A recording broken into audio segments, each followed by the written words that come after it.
Hey besties and welcome back to my channel. In today's video, I'll be talking about Blackpink and their terrible management. I decided to make this video because I've noticed a certain pattern in how their company is promoting them and their management tactics. Please remember that I am not a professional in business or anything, just pointing out some issues I've noticed, and none of this is targeted towards the members or their talent. Now, let's get started with the video.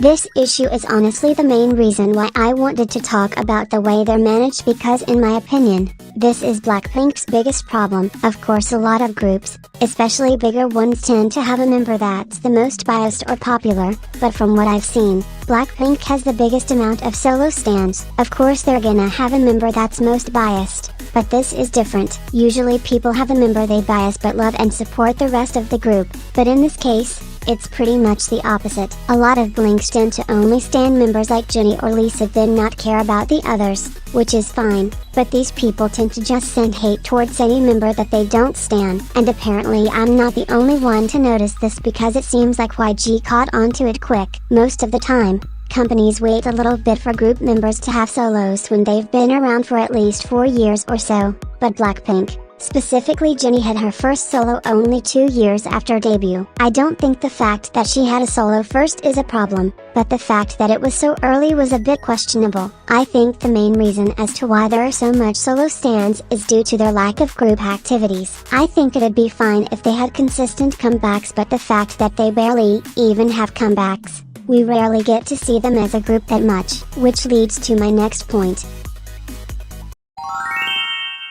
I think this is another huge issue, that not only myself, but a lot of other people have noticed. It's to a point where some people have even decided to unstan them because of their inactivity. It's so weird to me, because it wasn't always like this. In their rookie years, they seem to have pretty consistent comebacks. Of course, a lot of groups are usually busy in their rookie years so they can gain a good fan base and career, but regardless, they were doing good when it came to comebacks. Then in 2018, they had one comeback, a huge one, which was D4, but that was their only comeback that year, and it seemed to stay like that for a while. Things seemed better in 2020, because they had 3 collabs with pretty big artists, an album that honestly was short as hell, but still an album, and 3 music videos. I'm not even a huge Blackpink stan, but I got happy for them because it looked like they were being promoted properly again. But that wasn't the case. They went a whole year with no comebacks. Yeah, Rose and Lisa had their solos, but there was little to no group activities. I know his whole tactic is to have Blackpink release one big comeback that everyone anticipates, then not release anything else for a while,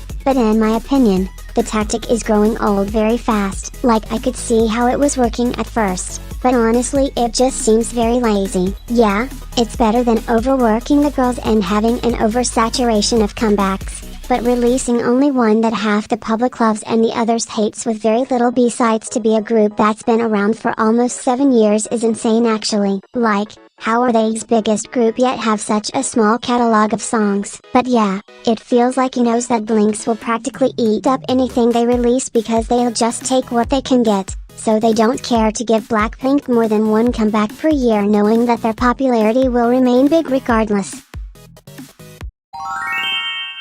This kinda goes hand in hand with their lack of comebacks, but this hasn't really became an issue until recently. Pretty much, up until Pink Venom era, with excluding Kill This Love, their promotions were pretty good. I noticed that when Pink Venom was released there was only like one music show with a performance video, and same with Shutdown, there was only one music show stage with a performance on Jimmy Kimmel. Like, I understand they had a tour coming up, but I've seen a lot of other groups where they've had upcoming tours around a comeback, yet still was able to have good promotions. I know music shows aren't extremely important and maybe it's just for this era, but I wish you would promote them better, because for people that couldn't attend the concert, there's barely any performances of those songs. Again, I know it's not that serious, but just something I noticed.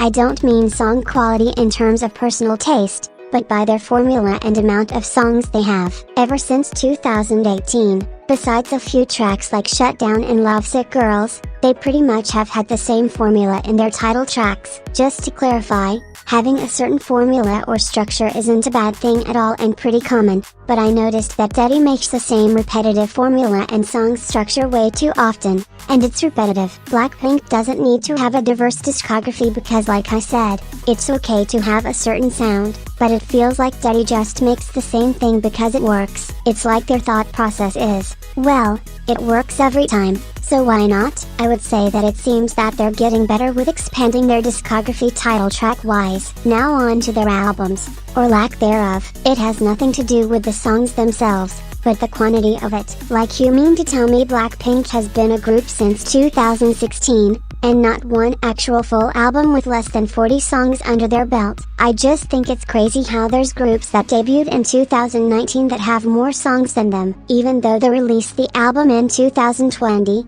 it only had 8 songs with 3 songs we already heard. I just know they got a whole bunch of unreleased songs, so I don't know why their company won't give them more.